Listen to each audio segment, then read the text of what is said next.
Friends, ನಮ್ಮ ಚಾನಲ್ಗೆ ಸ್ವಾಗತ.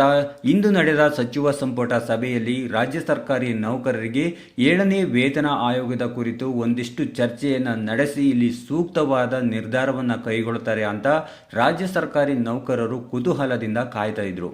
ಆದರೆ ಸಚಿವ ಸಂಪುಟ ಸಭೆಯಲ್ಲಿ 7ನೇ ವೇತನ ಆಯೋಗದ ಒಂದಿಷ್ಟು ಮಾಹಿತಿಯನ್ನು ಕೂಡ ಇಲ್ಲಿ ಚರ್ಚೆಯನ್ನು ನಡೆಸೇ ಇಲ್ಲ ಅನ್ನುವಂಥ ಮಾಹಿತಿ ಇದೀಗ ತಿಳಿದು ಬಂದಿದೆ. ಇದರ ಬಗ್ಗೆ CS ಷಡಕ್ಷರಿ ಅವರು, ರಾಜ್ಯಾಧ್ಯಕ್ಷರು, ಕರ್ನಾಟಕ ರಾಜ್ಯ ಸರ್ಕಾರಿ ನೌಕರರ ಸಂಘ, ಇವರಿಗೆ ತುಂಬ ಬೇಸರವಾಗಿದೆ ಅಂತಾನೆ ಹೇಳ್ಬೋದು.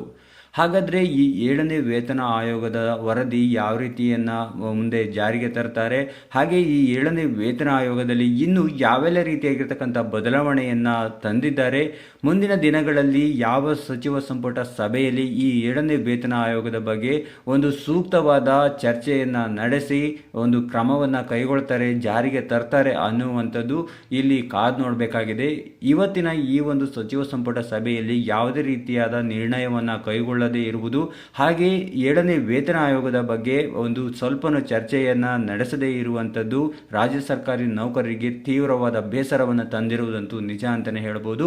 ಮುಂದಿನ ದಿನಗಳಲ್ಲಿ 7ನೇ ವೇತನ ಆಯೋಗವನ್ನು ಯಾವ ರೀತಿ ಜಾರಿಗೆ ತರ್ತಾರೆ, ರಾಜ್ಯ ಸರ್ಕಾರಿ ನೌಕರರಿಗೆ ಏನಾದರೂ ಆದಷ್ಟು ಬೇಗ ಸಿಹಿ ಸುದ್ದಿಯನ್ನು ಕೊಡ್ತಾರಾ ಅನ್ನುವಂಥದ್ದನ್ನು ಕಾದು ನೋಡಬೇಕಾಗಿದೆ.